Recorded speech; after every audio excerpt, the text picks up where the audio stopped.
All right, let's start our unit on circles. And as we start talking about circles, first of all, we need to learn the basic vocabulary. So we'll learn some of the basic segments that we have in circles. And today we'll focus especially on tangents and what are tangents and what are some of those properties. But before we do that, let's just take a look at circles in general. And let's just see what we know about circles. We've talked about proving triangles congruent and other figures congruent, but what do we know about circles?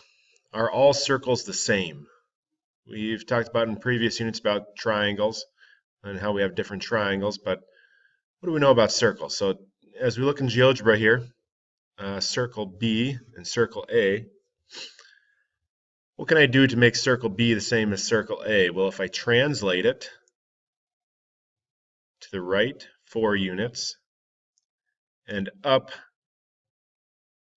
9 units, they have the same center. And then if I dilate circle B by a factor of 1.5, it's got the same shape. Remember, similarity means same shape. So this one has the same shape because if I blow it up, if I dilate it by a scale factor of 1.5, it's the same circle. And no matter what kind of circle that I have, I can always get the same shape by just translating that circle and then dilating it. This time I need to shrink it, do a reduction. And this circle is the same shape when I shrink it by half the size. So what you need to know is that all circles are similar. And that'll help us as we talk about the different segments within circles. That's something important to know, that they're always similar. Let's just get the basic vocabulary down. A circle is a set of all points that are equidistant from a given point. So from the center. Every point on that circle is the same distance away from the center. We call the circle with the center P is called circle P. That's how we write it, a little circle with the P. So let's just say that this was circle P. That would be its center point. So P would be the center point. So we name circles by their center point. Radius goes from the center to any point on the circle. We know all radii will be the same in any given circle. Chords cut across the circle. Their endpoints need to be on the circle. This would be a chord. This diameter would also be a chord because its endpoints are on the circle. And so we classify a diameter more so that it goes through the center of the circle. A diameter is a chord that goes through the center. A secant is a line that intersects the circle in 2 points. So it cuts through the circle in 2 points and extends. Because it's a line, it extends in both directions. A tangent is a line that hits the circle, the edge of the circle, in 1 point. So tangent line AB hits at point B. We call that the point of tangency, where it hits the circle. So tangent ray AB and tangent segment AB are also known as tangents, whether it's a ray or a segment. If it hits the circle at 1 point, we call it a tangent. So see if you can identify these points down below here. Pause the video and label the points on the diagram as either radius, chord, diameter, secant, or tangent of circle C. Restart it when you're ready to check it out. So segment BC would be a radius. It goes from the center to the edge of the circle. Line EA would be a secant. It cuts through at 2 points.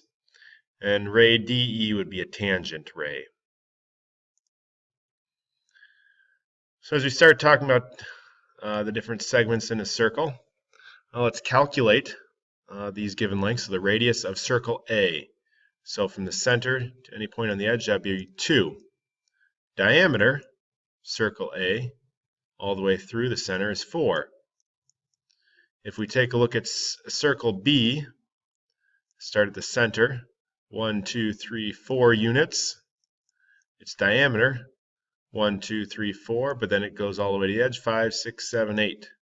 So diameter will always be double the radius.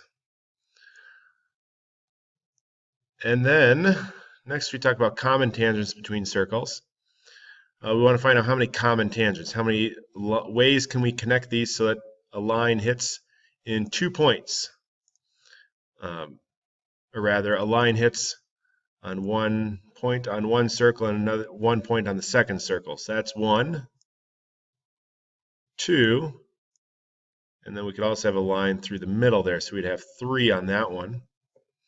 So see how many common tangents you can draw. Pause the video, start it when you're ready. In the first example, we have 3 common tangents. Example B, 2 common tangents, and C only has 1 common tangent. So remember, that definition of a tangent is that it hits the circle in 1 point. So let's explore those tangents a little further. If you want, you can try this on your own, but otherwise, let's look at this together. If we draw a circle, circle C, okay, so it's labeled circle C, radius of the circle, so CT is the radius, and we draw a line that intersects circle C at point T. We call this line L. So what do we notice about this tangent in comparison to the radius? Well, you might notice that it appears to be a right angle. So if we pull our protractor up there and measure that, it does indeed appear to be a right angle. It's 90 degrees. So that's something that we'll take note of, is that in a plane, a line is tangent to a circle if and only if the line is perpendicular to the radius. So that is a special quality that the tangent has. Attribute, I don't know if that's the right word, but the tangent is always perpendicular to the radius. So CD is tangent to the circle below. We want to find the length of CB. Well, what do I know? This is the radius. And if CB is the tangent, I've got a right angle here. And I know AB, since that's also a radius, that will also be 6 units. So I just need to find CB. Well, in a right triangle, I know the Pythagorean theorem is the relationship. So this would be AB, this would be side C. It's opposite the right angle. So 6 squared plus 8 squared would equal 6 plus x squared. And that relationship would hold true, and then I could use that to solve for x. Why don't you finish that up and see what you get for a value of x? And we'll go through it when you're ready to check it over. So as we set up our Pythagorean relationship, 6 squared plus 8 squared equals the quantity 6 plus x squared. We get 36 plus 64. And when I expand 6 plus x squared, remember that's 6 plus x times itself. And then I got to distribute that. So if we remember that from algebra, we got 6 times 6 is 36. X times x is x squared. And then I got to distribute the 6 times the x, that's 6x. And the x times the 6 is another 6x, so that's where I get the 12x. So 36 plus 12x plus x squared. Simplify it down, subtract the 100, I get negative 64 now. Rearrange my terms, get my squared term at the beginning, put it in proper descending order.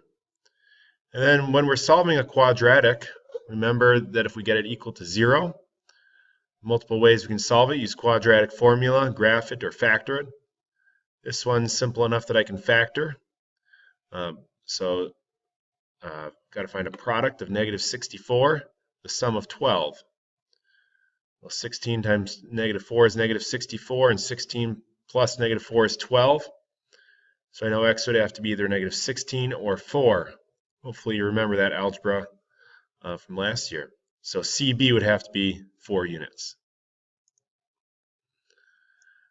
So now we want to determine if AD is a tangent or not. I know CB is the radius, so it's going to be the same length as CD, so it's also going to be 5. Now I want to determine if this is going to be tangent. If it's tangent, I know this has to be a right angle. So this would be my side C, A and B. Try the converse of the Pythagorean theorem, 5 squared plus 12 squared should equal 5 plus 8 squared, so 13 squared. And if that is a correct equation, then we know that it's a right triangle. So 25 plus 144 should equal 13 squared, which is 169. And 25 plus 144 is indeed 169. So yes, AD is a tangent. That is correct. Okay, so why don't you try the next example on your own. Restart the video when you're ready to check out the solution. So I've got vertical angles. So angle BAD will also be 52 degrees. And then using the angle sum theorem and triangle sum theorem, 52 plus 38 is 90 degrees, which leaves me with 90 degrees here. So that would be a right angle, which would mean that CD is tangent since it's perpendicular to the radius. Next example, BD is tangent to the circle. Find X.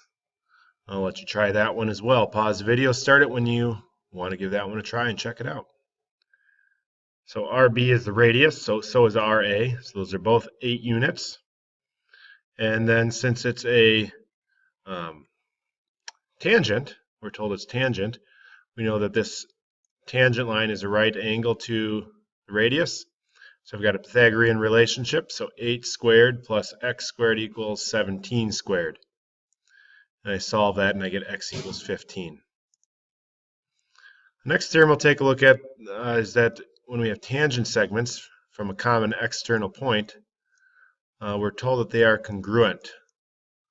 But I don't want you to take my word for it. Let's prove it and find out really why it works. So we're given that SR and ST are tangent to circle P. So we want to prove that those are actually congruent. So how do we do that? Well, we can do that by drawing. So I can draw in line PR. What is that line? Well, it's a radius. Line PT is also a radius. I'm not going to write down the proof. I'll just explain it to you to save me from writing, so just pay attention to how I explain it. So PR and PT are the radii. I can also draw a line PS. So notice I have two triangles formed. Everything comes back to triangles, doesn't it? So PR is a radius, so it's congruent to PT, since all radii are the same. PS is the same in both triangles. So we can just show that that's the same in both of them. And then, what is true about, since I'm told this is a tangent line, we just learned that tangent lines are perpendicular to radii. So I've got myself a right angle. So I have two right triangles. And I know the hypotenuse and the legs are congruent. So by HL congruence, we know the two triangles are congruent.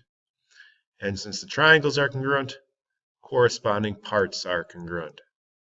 So it all comes back to those triangle proofs. If you can form a triangle, you can do a lot in life. So that proves why SR and ST are the same.